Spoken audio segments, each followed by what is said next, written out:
Tudo da Canção Nova em um só lugar. Canção Nova Play. O poeta inglês William Cowper, que viveu nos anos 1700, disse que a falta de ocupação não é repouso. Uma mente absolutamente vazia vive angustiada. Será que é possível em um mundo tão movimentado e dinâmico as pessoas ainda serem ociosas? Por mais contraditório que isso pareça, os fatos e as consequências mostram que sim, que ainda existe uma sociedade e, portanto, muitos indivíduos que têm caído na ociosidade. O ocioso caminha devagar, por isso que todos os vícios o alcançam. A ociosidade ela é entendida como um estado de inatividade, uma falta de disposição, pode ser aquela coisa de moleza e até a preguiça. Um jovem que está num estado de ociosidade, você pode pensar assim, que ele está o quê? Sem objetivos, sem exercer a sua vontade, sem o querer. E aí ele pode entrar numa situação de não ter perspectiva. O que eu vou fazer lá na frente? Não sei, vou vivendo hoje. E ficando nesse estado ocioso, o que pode acontecer?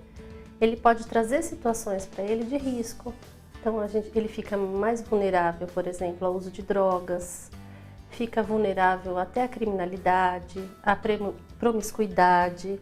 E além disso, que se fala muito hoje, a questão da dependência tecnológica. Então você vê muitos jovens, muitas horas em redes sociais, em jogos. E na verdade o que ele está fazendo? Desperdiçando o tempo dele, precioso de vida, que deveria ser usado para construir a vida dele, e às vezes jogando em algo que não vai trazer nenhum tipo de retorno benéfico. Se eu estiver descansando ou descansado, é porque na verdade eu precisei fazer alguma coisa. Então imagina assim, você caminha muito, vai em vários lugares, hoje eu preciso ir ao banco, ou foi à escola, ou foi para um curso, arrumou o armário, arrumou o quarto, cansou. Fisicamente você sente no corpo, você sente no corpo esse cansaço. Ou estudou muito para uma prova, para um teste, mentalmente você sente isso. Às vezes os dois. Vai participar de uma competição de judô, de natação. Precisa ter ali aquele foco, pensar em como fazer e o corpo exercitar. Aí eu fico cansado. Aí eu preciso de um tempo para refazer disso e ficar descansado. Na questão do ocioso, não. Na situação de ócio, a pessoa pode acordar, o jovem pode acordar e ficar lá sem fazer nada. E aí eu gosto de falar que existe assim uma ociosidade positiva, que é quando o cérebro precisa mesmo dar uma desligada e eu ficar quietinho, porque é nesses momentos que surgem as questões das reflexões, do melhor a fazer, do melhor como resolver uma situação difícil. Já tem estudos que falam que se você para sua mente por um tempo, você consegue melhorar sua capacidade de memória e de concentração. Primeira coisa, para não cair na ociosidade, tem que ter objetivo. Se eu tiver um objetivo, eu vou ter foco. Pensando no jovem, então o jovem pode falar assim, eu quero passar no vestibular. É um objetivo, eu vou ter um foco, estudar, eu vou agir, então eu vou acordar mais cedo, eu vou estudar, ou passar numa prova, passar de ano, é um objetivo. Além disso, ajuda também a atividade física, né? É importante tanto para o corpo quanto para a mente. Outra dica importante, se envolver em alguma coisa. Às vezes eu não estou no terceiro ano do médio para passar no vestibular. Estou lá, no 8º ano, se envolva, por exemplo, no projeto social da escola. Uma melhoria na biblioteca, uma melhoria, conseguir arrecadar alimentos para doação. A escola não faz nada disso. Procura uma ONG. As ONGs fazem trabalhos lindos, bem bacanas que você pode fazer. Criar interesse, isso é importante. O jovem precisa criar hoje interesse. Eu quero dançar, então eu vou fazer aula de dança e vou dançar e aprender alguma coisa. Quero fazer uma língua, isso também é importante. Agora, se já estou ocioso lá, acordo, mal durmo, tudo mais, precisa criar disciplina. Então, se eu fico 8 horas ali, imagina 8 horas jogando ou numa rede social, eu vou reduzir isso, procurar reduzir, né? Então, eu tenho que ter a disciplina de, vou diminuir para 6, para 4, enfim. E aí, achar um meio termo, não precisa tirar da vida, porque é importante também você, né, estar ali naquela rede social, conversando, se conectando com as pessoas, não é tirar, mas é trazer o equilíbrio. Peça ajuda para um familiar, para alguém que está perto, para ajudar, olha, né, dá uma controlada no celular, alguma coisa assim. Não conseguiu, o familiar também não conseguiu, procura ajuda especializada. Porque hoje realmente às vezes as pessoas ficam muito tempo presas ali nessas coisas e não desenvolvem. E acho que o mais importante de tudo isso é assim, sempre prestar atenção se você está fazendo alguma coisa que traga significado para a sua vida. Se estiver trazendo significado, trazendo boas experiências, continue. Se não, reveja e vá por um bom caminho. Mas o que dizer então de uma pesquisa científica que fala da importância do tempo ocioso para o nosso cérebro? Pois é, uma pesquisadora e professora da Universidade do Sul da Califórnia, Mary Ellen, fez um levantamento na literatura neurocientífica mostrando a importância do repouso para o nosso cérebro e constatou algumas coisas importantíssimas. O estudo aponta que quando estamos descansando e focados no nosso mundo interior, o nosso cérebro entra no chamado modo padrão. A atividade desse modo está ligada aos componentes do nosso funcionamento socioemocional, como autoconhecimento, julgamentos morais, desenvolvimento do raciocínio e construção de sentido do mundo que nos rodeia. Em outra pesquisa feita pela mesma equipe, eles mostraram a preocupação com a exigência de atenção que as pessoas do mundo urbano e do mundo virtual têm sofrido. Para eles, isso talvez esteja minando a oportunidade de reflexão e pode ter efeitos negativos sobre o desenvolvimento psicológico. A reflexão e o silêncio podem ser muito importantes também para o aprendizado e a memória.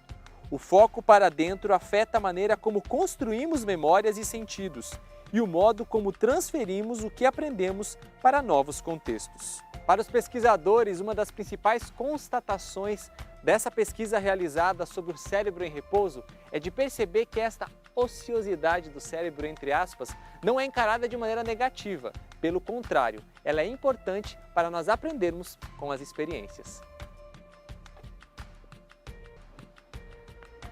A ociosidade é um risco para os cristãos. Ela se torna uma porta de abertura para o demônio e para inúmeros pecados.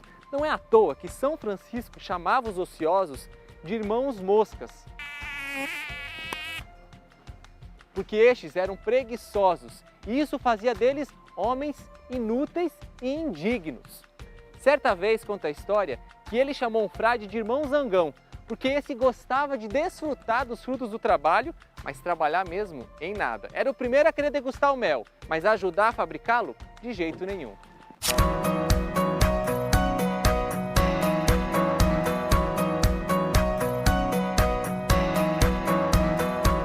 Roger, a gente tem uma visão muitas pessoas, né, tem uma visão limitada, né, que acha que não pecar é apenas cumprir os preceitos de Deus.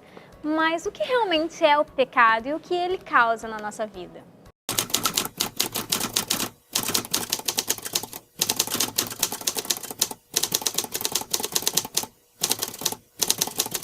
O pecado é uma ruptura com Deus, né? Uma ruptura com Deus é voluntária.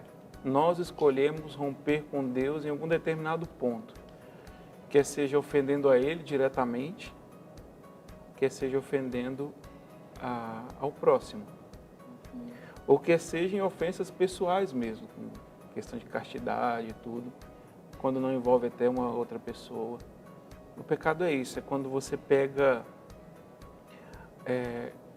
não seria só uma questão de preceitos, mas é que nos 10 mandamentos está contido o direito natural. O que seria o direito natural?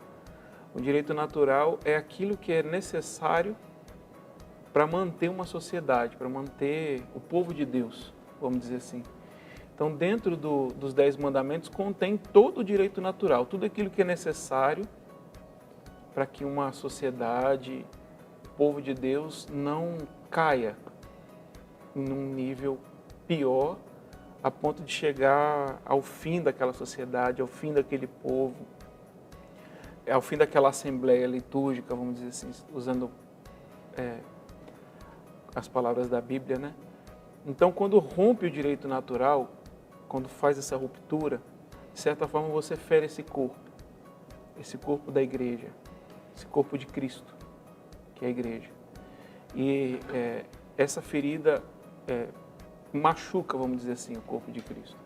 Da mesma forma que uma pessoa santa ela é capaz de, com as suas virtudes, beneficiar todo o corpo da igreja, aquele que peca também machuca esse corpo, porque assim, fere a comunidade cristã ou fere aquilo que se relaciona diretamente a Deus.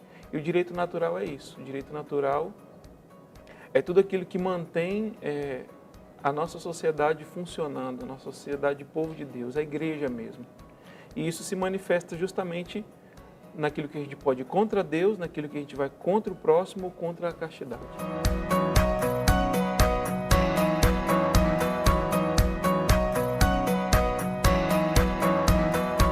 Quando a gente peca, né, a gente pode dizer assim, que existem os pecados veniais e os pecados graves. Né, mas o que de fato é o pecado grave ou o pecado venial? Né? O que um difere do outro ou é tudo igual? Como que... O pecado grave ele é a ruptura direta. Então vamos dizer assim, vamos pegar um dos mandamentos para ter ideia. Não matar. Não significa, por exemplo, que uma pessoa que não cometeu um assassinato, ela esteja livre desse mandamento, então eu não estou matando, então esse não é um problema, não é um pecado grave, eu não cometi. Mas existe uma forma de você matar o outro quando, por exemplo, você fala mal dele para uma outra pessoa, um terceiro. De alguma forma você está matando aquela pessoa no seio do seu convívio, da sua comunidade, no seio da igreja.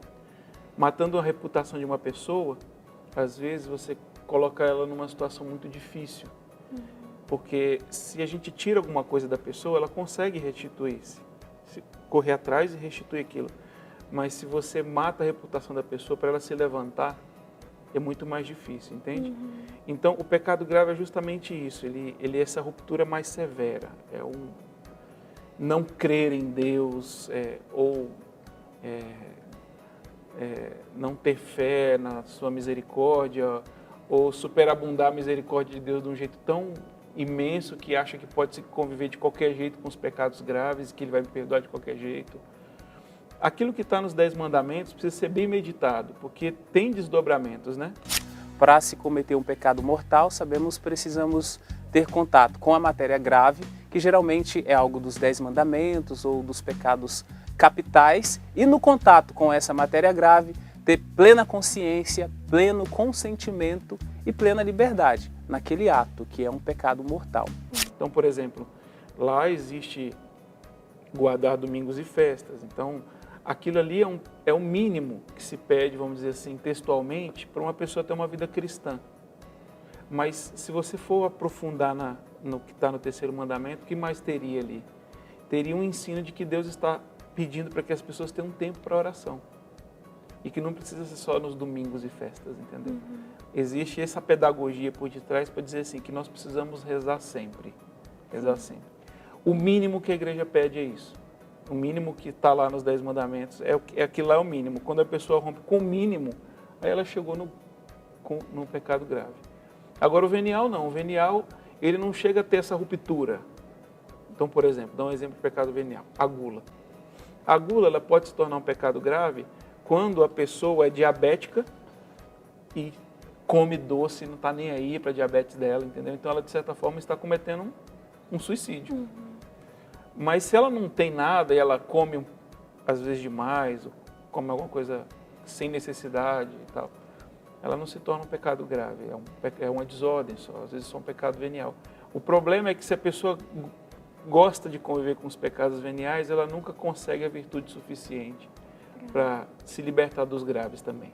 Então, assim, cometer os pecados veniais acaba que vai enfraquecendo. Vai enfraquecendo a pessoa. E aí a gente pode até chegar a cometer o pecado grave. E isso é importante. As pessoas hoje elas não acreditam mais que é possível viver sem um pecado grave. Isso é muito sério. E por que a gente fica assim tão indiferente ao pecado? É justamente porque nós crescemos numa sociedade corrompida. Se você pegar os escritos de Santa Teresa, ela diz que qualquer cristão na época dela chegava à terceira, quarta morada com tranquilidade. Hoje, dificilmente alguém fica na primeira, entende? Porque justamente esse é o caso. Hoje nós já crescemos numa sociedade altamente corrompida em termos morais E para nós é custoso acreditar que é possível viver sem um pecado grave, entende? Então existem coisas que se fazem para que a pessoa consiga, com a ajuda de Deus especialmente, se libertar dos pecados graves. Então, eu acho que a maior questão é que nós crescemos nessa sociedade já que não acredita nisso. Que nós já crescemos no pior do que podia ter. E é numa sociedade de pós-verdade, né? O que vale é aquilo que eu acredito, né? Não é um conceito assim, que eu preciso seguir. Não, aquilo que... A minha verdade é a verdadeira. Se eu discordo se a sua verdade é diferente da minha, então a sua verdade não é verdadeira. Fica totalmente subjetiva, a verdade não existe no final das contas. Mas isso justamente vem dessa sociedade corrompida. E aí acontece que hoje é assim. A verdade é aquilo que eu acredito. Então, assim, a pessoa se diz católica, mas eu concordo em partes com isso. Então, não é católico, então, no caso desse. Não pode ser católico. Eu vou ficar só com aquela parte que me convém. convém. Me convém, entendeu? Então, não dá. E no caso do pecado é isso que acontece. Tudo está tão relativo, tudo está tão perdido que as pessoas elas já nem sabem mais se é possível viver sem pecado grave. E é uma coisa absolutamente possível. Verdade. E por isso existem muitas propostas, né, para a gente não pecar. Inclusive a Canção Nova tem há mais de 20 anos, ela espalha, como o Roger disse, não tem mais por que a gente ficar alienado, a gente não saber mais qual é a verdade. E a Canção Nova divulga uma proposta, que é o PHN, que você vai poder saber um pouco mais. Bom, o PHN, ele é uma proposta muito simples, né? Ele é, primeiramente, tratar o nosso dia como sendo um dia exclusivo, né? Não existe o dia de ontem mais, acabou, não temos mais o que fazer com ele. Não existe ainda o dia de amanhã, também não temos o que fazer com ele. Portanto, são 2 dias que um já existiu, o outro virá a existir, porém não existem. Um não existe mais, o outro não existe ainda. Então nós só temos um dia, o dia que se chama hoje. Então, a pedagogia do PHN, a espiritualidade do PHN, ela é simples. É tratar o dia de hoje como se fosse o único dia da nossa vida e dar a ele a qualidade, a máxima qualidade possível. E é claro, o significado da palavra pecar é errar o alvo. Então, por hoje eu não vou errar o alvo. Por hoje eu serei assertivo. Por hoje eu terei decisões, eu terei atitudes, eu procurarei ter pensamentos e sentimentos que possam realmente me colocar num caminho constante. Porque de hoje em hoje nós vamos acertando e vamos construindo. Se vamos errando o alvo, ou seja, pecando, nós vamos destruindo o que alguém construiu para nós ou que, porventura, já tivermos construído no passado. Portanto, não errar o alvo, não pecar por um dia, significa mais do que isso. Significa acertar, significa fazer a coisa correta durante um dia.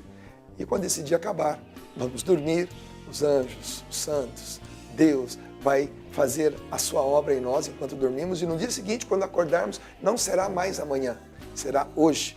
Então, por hoje, eu não vou errar o alvo. Por hoje, eu não vou pecar. O PHN nada mais, nada menos é que uma espiritualidade que trata o dia de hoje como sendo o primeiro, o único e o último. Tal a importância dele na nossa vida.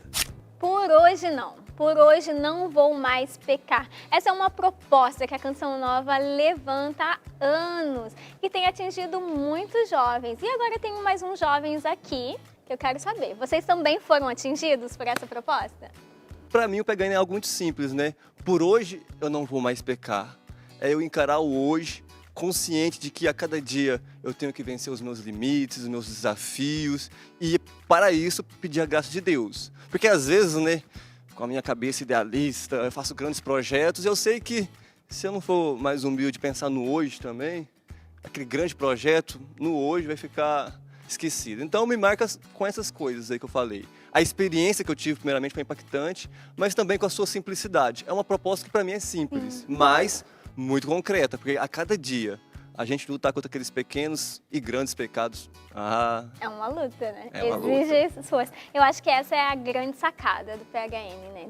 Ter uma meta pra gente atingir, mas saber que a gente precisa focar no hoje, né? Hoje eu não vou pecar. Se eu lutar dia a dia, hoje eu luto. Se amanhã eu cair, vou ter por mais um dia. Vou indo, até que vai começando a ficar algo mais fácil, porque no dia a dia eu vou conquistando essa resistência, né? Para estar conquistando esse por hoje, até chegar o dia que a eternidade a gente vai ter o mérito, né? Na verdade, é uma escolha que você faz a cada dia. Quando você entende que é uma escolha, que não escolher também significa escolher, né? Hoje eu escolho não fazer. Então, eu já estou fazendo uma escolha. Deixa de ser um peso. E porque você entende o que você quer e você vai em frente. E como que vocês encaram, assim, a realidade de pecado, né, na vida de vocês? Porque ninguém é santo aqui ainda, né? Só a gente continua... Só não. A gente ainda continua, né, lutando contra os pecados. E como vocês fazem para combatê-los? Eu costumo dizer assim que tudo é questão de escolha, tudo é questão de decisão. Tudo depende de onde eu quero chegar. Um GPS, ele só vai conseguir me conduzir para onde eu quero chegar se eu der para ele o destino. Então eu preciso ter clareza aonde eu quero chegar. Se eu tenho clareza de onde eu quero chegar, é muito mais fácil eu colocar todas as minhas forças para que eu possa chegar naquele destino. E voltando no exemplo do GPS, se eu não coloco o destino, ele nem consegue calcular a rota. Eu vi que Deus ele fez muito, porque aquilo foi mais uma vez Deus me dando uma direção concreta. Rodrigo, você precisa ter um objetivo. Se você tiver claro qual é o seu objetivo, o ponto de chegada, você vai conseguir traçar uma rota para chegar lá. Nossa, eu acho... Pode falar, minhas damas. Obrigada. Eu vejo que é aquele momento de você virar a chave mesmo, né? É isso de você decidir. Calma aí, como que eu tô hoje? Né? E onde eu quero chegar? Porque se eu me conformo como eu estou hoje, eu vou ficar no mais ou menos e a vida inteira. Mas esse caminho de ascese espiritual, né? Esse caminho de, não, eu preciso deixar isso, eu preciso melhorar nisso. Porque a minha meta é o céu. Qual a minha meta? Né? Onde eu quero chegar? Coloco a rota lá no GPS, porque é lá que eu quero chegar. Interessante e muito massa isso que o Rodrigo falou, porque quando ele falou do destino, eu lembrei que uma frase que me marca muito na minha vida espiritual, na minha vida com Deus, é uma frase do Bento XVI, que fala justamente do destino. Ele usa a palavra meta, que ele fala assim: o presente, ainda que custoso, doloroso, e aí vamos traduzir isso para o pecado, né? O presente de luta contra o pecado, contra as nossas limitações. Esse presente, ainda que doloroso, ele pode ser vivido e aceito se nos levar a uma meta, o destino. Se essa meta for tão grande que justifique a canseira do caminho. Eu acho que é um pouco disso mesmo, sabe? Porque um dos riscos quando eu olho para mim, quando eu estou fracassando na minha luta de ser melhor, de ser mais disciplinado, de vencer aquela limitação ou essa limitação, é o desânimo. Eu olho para mim e falo, nossa, até agora, parece que mês passado a minha confissão foi igual a desse mês. E aí, a importância desse destino. Existe um objetivo também. Então, eu destaco também, eu acho muito importante essa realidade do destino, da meta, mas também, quando eu olho para a minha vida, me marca muito algo que uma vez o meu diretor espiritual falou, que o não ao pecado, ele só vai ser consistente quando a gente der um sim a Deus. Porque muitas vezes a gente luta, bate a cabeça, gasta tempo, energia, pensamento, dizendo não ao pecado, dizendo não a essa ou aquela tentação, e nós não vamos nutrindo o nosso coração, nós vamos nutrindo o nosso amor a Deus. E aí, esse não ao pecado, às vezes, corre o risco de ser até legalista, de ser algo pesado, quando que dizer não a algo porque eu amo outra coisa, porque eu amo a Deus, é muito mais leve, é muito mais suave. Então, para mim é isso, sabe? Para mim dizer não ao pecado, para mim vencer o pecado, eu preciso nutrir mais a minha vida em Deus. O meu não ao pecado, ele vai ser consistente quando eu der sim a Deus. Eu acredito que quando nós estamos vivendo alguma situação de pecado, aí a experiência que eu faço, né? De estar no chão, de estar na lama e de entrar, como o Dunga canta, né? Ao humus cheguei e depois recomecei, né? Eu não tenho mais para onde ir, eu já tô no fundo do poço, já tô no buraco, já tô na lama e tal. E ali, entrar naquela contrição de tipo assim, o que eu tô fazendo, né? Quando eu já cheguei, tomei consciência, poxa, não, aqui não dá. E eu não tenho que pegar o pecado e ficar ali nadando, né? Nossa, por que eu fiz isso? E agora? E ficar ali me lamentando. Não! Eu tomei a consciência, eu entrei em contrição, me arrependi. É uma mola, eu fui lá embaixo e eu voltei. E tipo assim, Senhor, fiz isso mesmo, mas eu me arrependo. E aí eu recomeço, entendeu? Então a experiência que eu faço, essa é a minha experiência na minha espiritualidade. É assim, pecado todos os dias, misérias, limitações, erro querendo acertar, erro querendo errar mesmo, com raiva, quero matar, quero dar soco. Somos gente, somos pessoas e tal. Mas caí lá embaixo, entrei naquela contrição, e aí? Não dá pra continuar. Pega como se fosse uma mola, então vai lá pra baixo e levanta. E sobe e segue. O Dunga que fala muito isso, né? Isso. Depois quando a gente chega no fundo do poço, a gente tem não mais tem pra outro. onde ir, olha pra cima e continua. Eu só posso sair. Você tem que realmente encarnar isso, trazer para sua carne. A luta contra o pecado é uma luta que se passa na mente, é uma luta que se passa na pele, é uma luta que se passa nas lembranças, é uma luta que se passa na imaginação, na projeção de futuro. Tudo, nós somos frutos, nós estamos vivendo hoje, mas nós estamos relembrando de coisas do passado, marcas profundas, traumas, experiências ruins, experiências boas. Nós estamos arquitetando, planejando alguma coisa no futuro. Nós trazemos em nós cicatrizes próprias do nosso corpo, de machucaduras que nós tivemos. Nós olhamos para determinadas partes do nosso corpo e vemos sinais de grandes feridas, de grandes cortes, de ossos quebrados. Então nós vemos marcas. Se nós vemos marcas no nosso físico, nós também temos marcas na nossa alma. Então, em tudo isso eu tenho que encarnar a proposta do por hoje eu não vou mais pecar. E vocês podem partilhar alguma experiência, assim, de um pecado específico, assim, como que vocês combatem, assim, essa luta, né? Se vocês conseguiram ou não estão lutando ainda, como é? Olha, quando eu falo de combate hoje, eu penso no meu temperamento. Eu percebo que em algumas situações eu me deixo levar pelo pecado da ira. E especificamente nesse pecado, a arma, vou dizer, o caminho que eu tenho trilhado é um caminho de, primeiro, um autoconhecimento, porque às vezes eu ficava numa imagem errônea de mim, não, eu sou calmo, eu sou tranquilo, o Wilker é fraterno, ele gosta de conviver e tal, só que em algumas situações eu percebia que na hora da cabeça quente, na hora que acontecia algo, eu falava, eu explodia e tudo.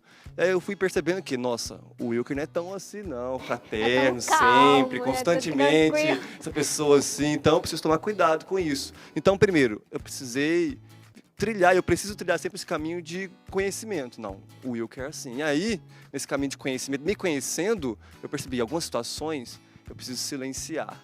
Não posso me anular. Eu preciso digerir bem as situações, pensar, rezar, mas de uma forma mais consciente, elaborada, depois devolver isso para a pessoa ou para as pessoas.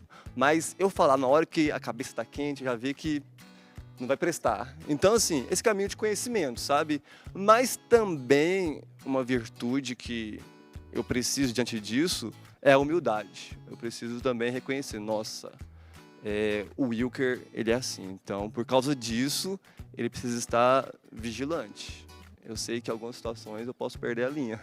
Falando aí especificamente desse pecado da ira, né? Do irar. O temperamento, é isso mesmo. Eu também, o temperamento, nós que somos sanguíneos, né? Essa coisa de ser muito impulsivo, né? E eu sei até onde eu posso ir. Então eu preciso estar ali sempre me controlando, sempre sabendo, não, calma aí, respira.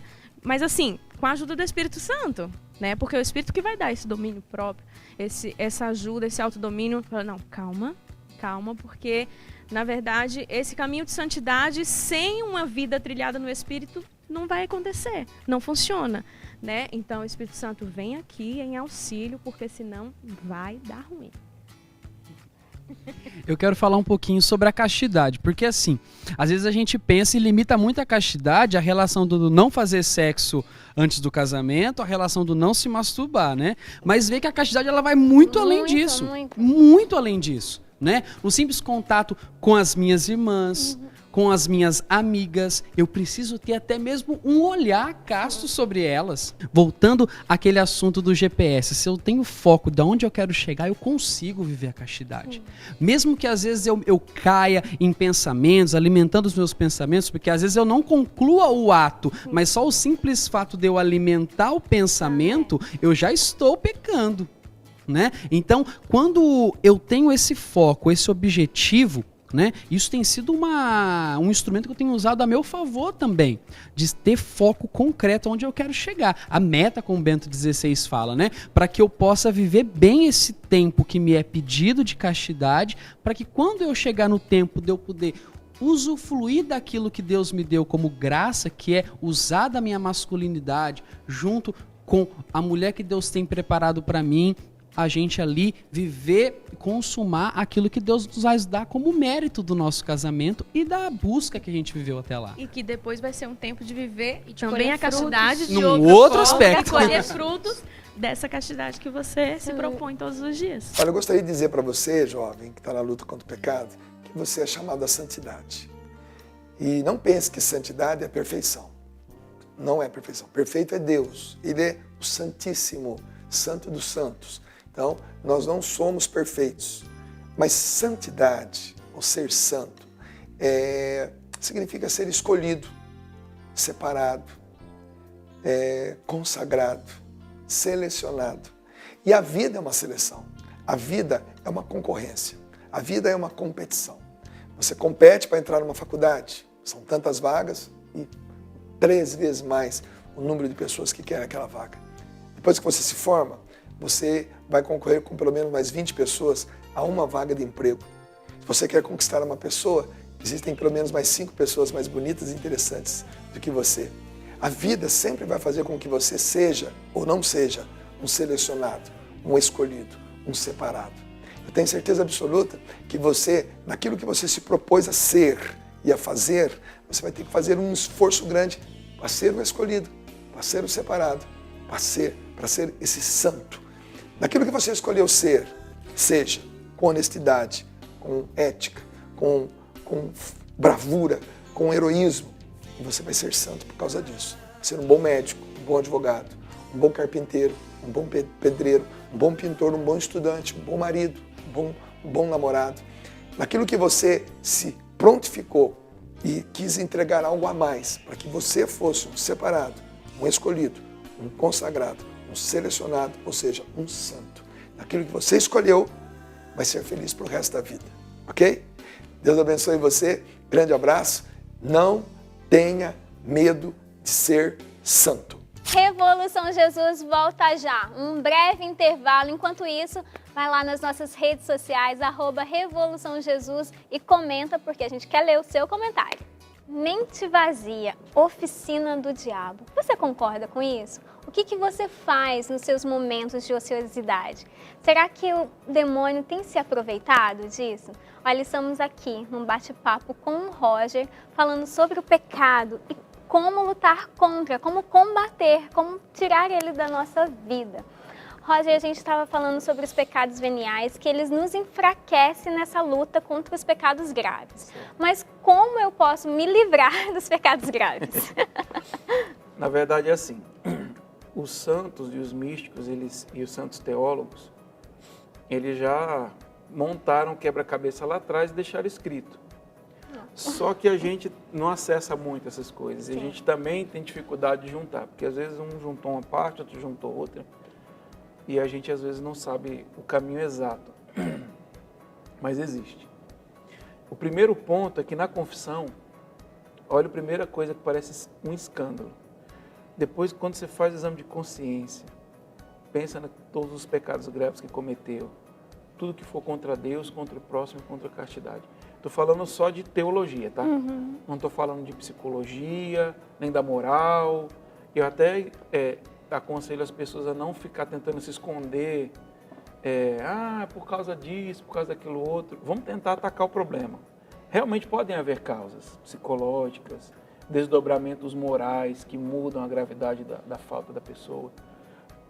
Mas vamos atacar a coisa como sendo grave, vamos dizer assim. Primeira coisa que a pessoa precisa fazer é ela ter consciência do mal que ela deliberadamente fez a si mesma e ao corpo de Cristo. Então é importante a pessoa buscar quais são as consequências do pecado grave. No catecismo tem quase que todo o suficiente lá, que ele explica bem no catecismo da Igreja Católica. Isso precisa gerar em nós um arrependimento por ter cometido o pecado, aquele pecado, ou aqueles. Esse arrependimento ele precisa ser muito sincero. Porque se a gente vai para a confissão só com o desejo de se limpar do que ficou para trás, sabendo assim, sou fraco mesmo, vou tornar a cair, eu já tentei 1000 vezes e vou cair, faz parte do... é o meu espinho da carne, então é esse o meu caminho mesmo. Se a pessoa vai assim, ela não vai arrependida de verdade, porque ela vai disposta a cometer de novo. novamente. O arrependimento ele precisa ser sincero a ponto da pessoa se decidir em todas as confissões a nunca mais cometer aquela falta. Mas um arrependimento sincero, sincero mesmo. Por isso que é importante, você começou a falar sobre cabeça vazia, oficina do diabo. É importante pegar esse momento da cabeça vazia e parar para meditar nessas coisas. Vamos começar a meditar. Eu quero um projeto de vida para eu largar essa falta, esse pecado grave. Então, nesse momento de cabeça vazia, comece a meditar nessas consequências. A ponto de quando você se confessar, você tem um arrependimento sincero. Eu não quero mais esse pecado na minha vida, eu não vou mais cometê-lo, porque está aí o ato de contrição. Eu não vou mais cometer essa falta. Só que isso humanamente não é possível. Humanamente não é possível. A gente não consegue, pela força da mente, evitar e ter uma mudança assim tão radical, principalmente se a pessoa tem vícios. O que a pessoa precisa fazer? Precisa estudar a virtude. Então, assim, a pessoa que quer largar o pecado grave hoje, ela precisa correr atrás. Sendo bem sincero, colocando a linguagem do Revolução Jesus. Tem que correr atrás, porque se não corre atrás, vai deixando a coisa do jeito que está, na ignorância, deixa como está. Eu tenho que tirar a ociosidade, eu não posso simplesmente não querer mais pecar, tem que colocar alguma coisa no lugar. O arrependimento sincero precisa mover a pessoa a uma ação também. Então, eu sugiro que a pessoa estude as virtudes. Mas pega um compêndio de virtude, não vai procurando artigo na internet, não. Vai num compêndio sobre virtudes, virtudes cardeais, e leia, porque nesses compêndios, eu tenho até, não sei se pode falar, os compêndios, pode falar. Mas existe um compêndio de teologia ascética e mística, Adolfo Tanqueray.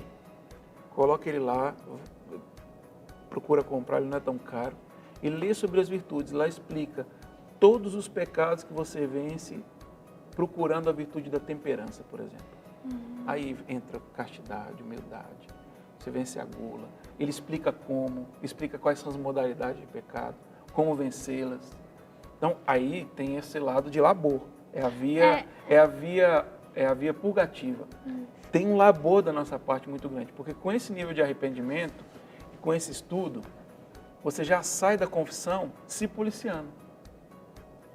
É a parte da via purgativa, é o caminho de conversão de todo cristão, é a via purgativa.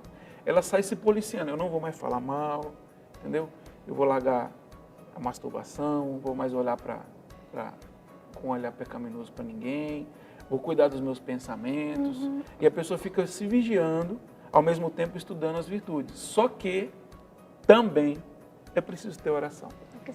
É mais ou menos aquilo que o conselho de Jesus para o jovem rico, né? Que ele falou assim, o que eu preciso para entrar na vida eterna? Aí Jesus fala, cumpre os 10 mandamentos. Aí, mas isso eu já faço. Então vende os seus bens e dá aos pobres. Não é só não pecar, mas também fazer essas obras de caridade, essas virtudes. Ela precisa correr atrás, porque assim, você veja que o jovem rico, ele já cumpriu os mandamentos. Sim.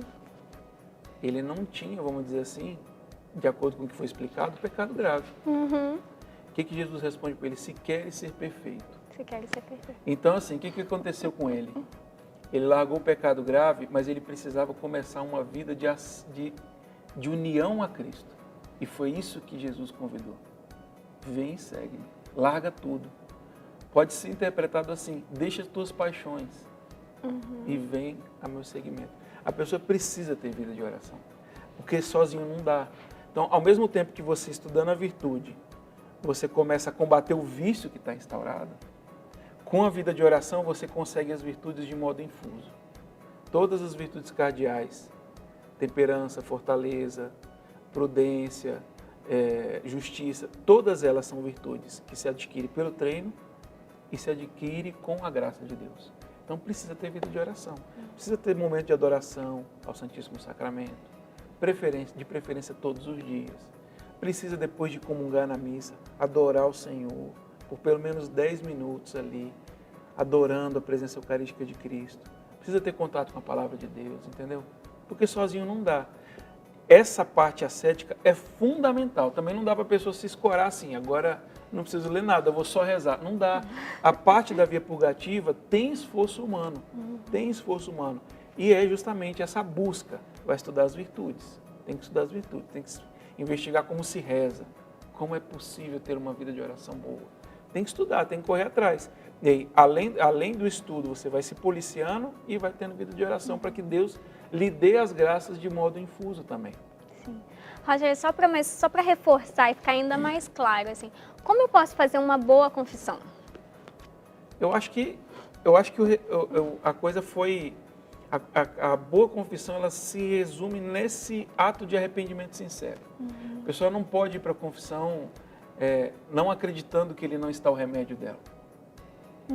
Porque assim, a confissão é justamente isso. A confissão, ela lhe dá o remédio para justamente vencer aqueles pecados confessados. Quando ela vai com esse nível de arrependimento e de devoção, ela recebe esse remédio. O remédio suficiente. Só que existe ainda o trabalho. Então, essa parte de ascética e mística, ela tem que caminhar nesse iniciozinho da vida cristã, elas caminham muito juntas. A parte ascética parece que ela caminha com mais evidência, mas a mística está lá. Se a pessoa não tem nenhum pecado grave, Jesus está trabalhando no coração dela, ela não está sabendo. Ele não precisa toda hora se mostrar. Ah, estou fazendo isso, estou fazendo aquilo outro. Sente o coração tremer, a pessoa sente... Não é bem por aí, mas Deus está lá. Trabalhando o tempo inteiro. Mas a parte ascética no começo ela é muito importante. Ela é a ver predominantemente ascética, vamos dizer assim. Existem os pontos místicos, porque tem a ajuda da graça, sozinho nós não conseguimos, mas precisa do esforço da pessoa. A boa confissão precisa ter esse nível de devoção, de arrependimento, mas também não tira o que eu falei depois. É preciso o estudo da virtude, como se livrar dos pecados, como colocar a virtude no lugar da paixão, do vício, e ter vida de oração. Mesmo que a pessoa não sinta nada na oração, mas ela precisa estar ali, toda inteira. Não é mexendo no WhatsApp, entendeu? Não é mexendo no Instagram, não é fazendo mídias sociais ali, tô aqui. Não, aí a pessoa se distraiu. Ali ela está dando como se fosse o beijo de Judas, né? No geral, o mandamento da igreja é que se confesse ao menos uma vez ao ano pela Páscoa da ressurreição. Mas nós devemos ficar atentos à frequência em que cometemos pecados mortais. Sabendo disso, nós devemos analisar nossa própria frequência na confissão. Alguns talvez precisem se confessar toda semana, alguns todo mês. Então fique atento à sua vida espiritual, à forma com que você corresponde às iniciativas da graça de Deus em sua vida e à frequência com que você comete esses pecados mortais. Se cometeu na terça-feira, então já vai na quarta-feira confessar esse pecado para não ficar com o pecado mortal e esperar apenas a Páscoa da ressurreição para fazer a sua confissão. Para fazer uma boa confissão, nós precisamos seguir necessariamente 5 passos, partindo do arrependimento, que é o primeiro deles. Então, quando você comete um pecado muito pesado, assim, geralmente você fica com a consciência pesada. Isso nós podemos chamar de contrição, é a contrição do seu coração, é o verdadeiro arrependimento, né?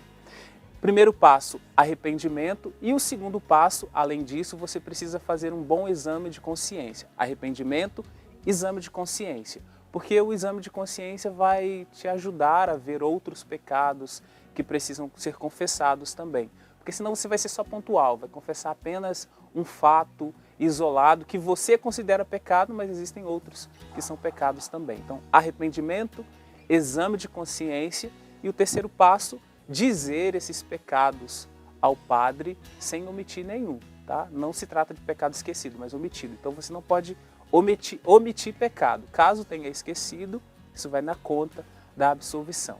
Arrependimento, exame de consciência, dizer os pecados ao padre e depois o padre vai dar a absolvição e após a absolvição uma penitência que é importante que você já cumpra logo, que demonstra o seu comprometimento diante da ação da graça do sacramento em sua vida. A penitência quer dizer isso, que você se compromete a se esforçar, a se manter na graça e não pecar novamente, com o auxílio da presença de Deus, da graça de Deus, não voltar a pecar. Fazer uma pergunta que não quer calar, né? Que a gente ouve muito, né? Por que eu não posso me confessar diretamente com Deus? Porque somos católicos, né? Temos uma igreja que foi fundada... Simples assim. Foi fundada há 2000 anos. É historicamente comprovado que a igreja foi fundada por Cristo e que os apóstolos continuaram esse trabalho. E que Jesus, ao soprar o Espírito sobre eles, falaram: quem perdoar os pecados, eles são perdoados. Então, Jesus foi muito inteligente. Ele colocou continuidade na igreja dele. Colocou continuidade com Pedro e com os apóstolos. O padre está ali para fazer esse papel. As condições mínimas para que uma confissão seja válida é que tenha o pecador arrependido. Com o pecador arrependido, um sacerdote para absolvê-lo dos pecados. E diante disso é necessário que você diga todos os pecados sem omitir nenhum, porque caso você conscientemente escolha omitir um pecado mortal, por exemplo, você torna a sua confissão inválida. Então precisa dizer todos. Então você precisa estar arrependido, ser um pecador arrependido, ter um padre, porque sem o padre também não tem validade, e dizer todos os pecados e cumprir os passos mínimos também. Mas o necessário, minimamente, é isso que você precisa para que a sua confissão seja válida. Eu acho que quando nós estamos em estado de graça, né? Pode estar acontecendo várias coisas na nossa vida, né? Os barulhos, as dificuldades, os problemas e tal. Mas quando nós estamos em paz com nós mesmos e em paz com Deus, as coisas elas vão fluir naturalmente, né? Então, quando eu percebo que tá pesado, tudo tem um peso grande e eu tô me arrastando, eu tô desanimada, tô cansada, não sei o quê, e tô murmurando e tô reclamando e tô falando isso, julgando, nananã. Aí eu percebo e falo assim: para aí, calma aí, porque tô precisando dar uma parada, tô precisando confessar, né?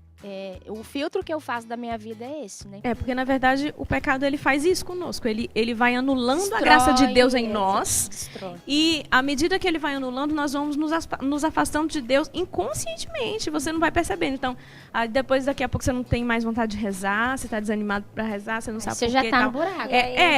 Aí já era, tá dando ruim aí. Mas é esse clique, é o se conhecer. Onde é que eu estou, para onde eu quero ir? Opa! É a luzinha vermelha que precisa acender ali. Ei, tá na hora de voltar, porque eu preciso dar um passo a mais. É esse caminho de ascese o tempo todo, é esse exercício das virtudes, né?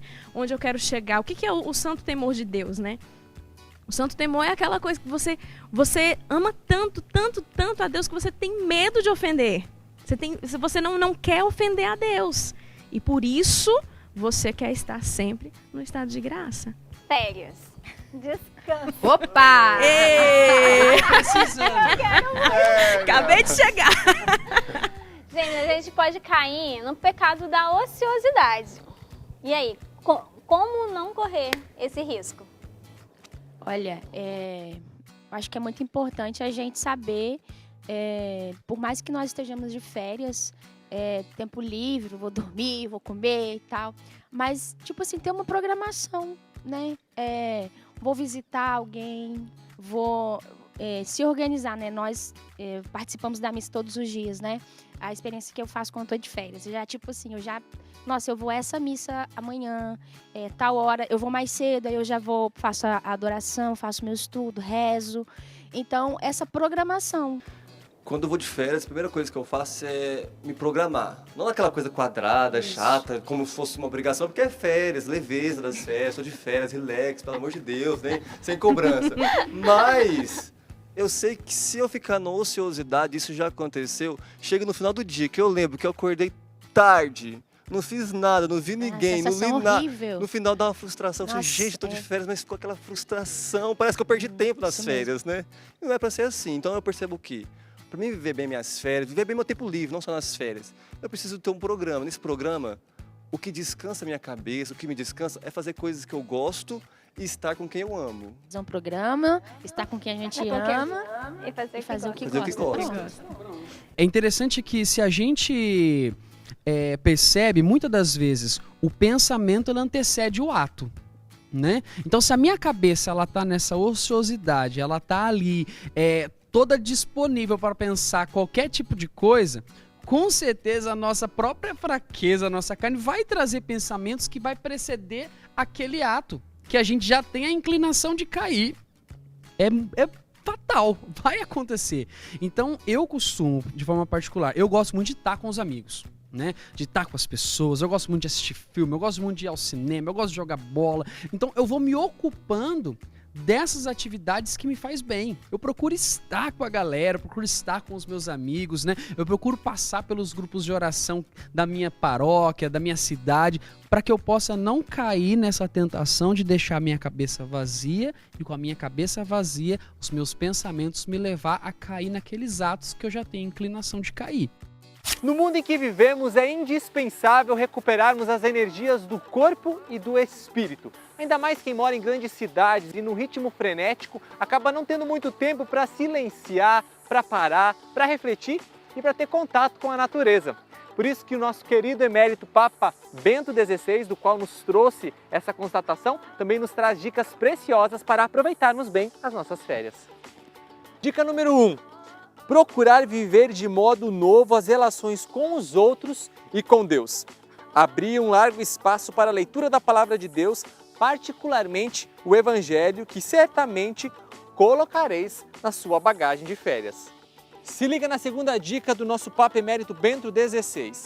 Proteger a criação em torno a nós, admirar a beleza, sentir a presença e a grandiosidade do Criador. A realidade divina, ela está escondida em nossa vida diária como sementes enterradas no solo. A nós cabe fazer frutificá-las. Segue a terceira dica. Aos viajantes que descubram com curiosidade inteligente e profunda os monumentos do passado, como testemunho de cultura e de fé, verdadeiro patrimônio espiritual de vínculos com as raízes culturais e os lugares, como as catedrais e outras igrejas, em que a beleza ela nos ajuda a reconhecer a presença de Deus. E na quarta dica, disse o nosso querido Papa Emérito Bento XVI, somos convidados a dedicar o tempo de férias para buscar a Deus e pedir que Ele liberte a todos nós da carga desnecessária. Peçamos ao Senhor um coração inteligente e sábio que o encontre, que ao exemplo da Virgem Maria, ela nos ajude a trilhar esse caminho.